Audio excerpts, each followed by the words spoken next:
Welcome back to Echoes of History. Over the past episodes, we have traced the origins and rise of the Revolutionary Armed Forces of Colombia, the FARC. From their beginnings as a small peasant resistance group to their transformation into the most powerful insurgency in the country, we have seen how their ideology, military strategies, and financial tactics fueled decades of conflict. But no war lasts forever. Today, we uncover the story of the FARC's decline, the historic peace negotiations, and what remains of the group today.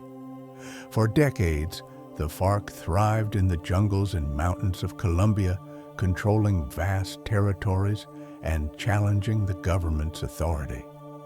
But by the early 2000s, the balance of power was shifting. The military offensive that changed everything.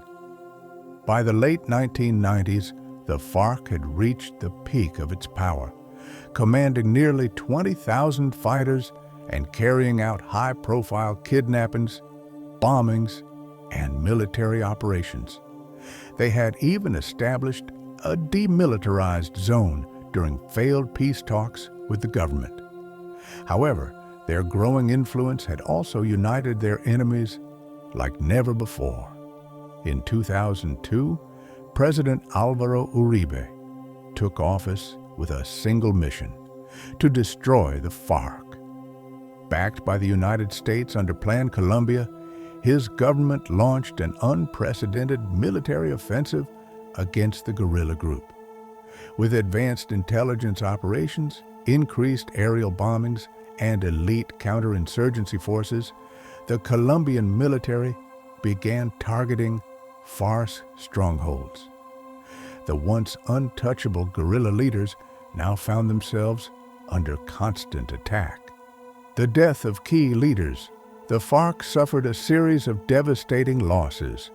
In 2008, Raúl Reyes, a top commander, was killed in a controversial airstrike on Ecuadorian soil. That same year, Iván Ríos was assassinated by his own bodyguard.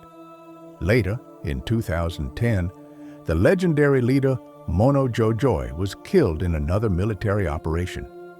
But the most symbolic loss came in 2008 when Manuel Marulanda Vélez, the founder of the FARC, died of natural causes. His death marked the end of an era for the group. With a weakened leadership, dwindling territorial control, and increasing defections, the once mighty insurgency was collapsing. The turning point: peace negotiations begin.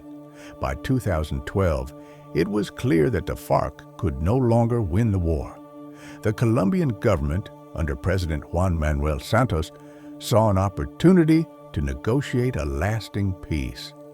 After secret meetings in Cuba, formal talks were launched in Havana. These negotiations were not easy.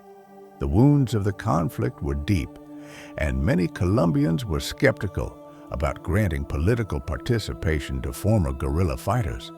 However, after 4 years of tense discussions, a breakthrough was reached. In 2016, the Colombian government and the FARC signed a historic peace agreement. The guerrillas agreed to lay down their arms and transition into a legal political movement.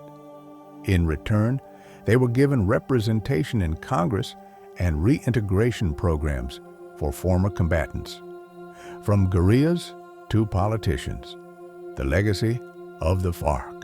The signing of the peace deal did not erase decades of violence, but it marked a new chapter for Colombia. The FARC, now rebranded as communes, faced the challenge of transforming from an armed insurgency into a legitimate political force. However, not all former members embraced the peace process.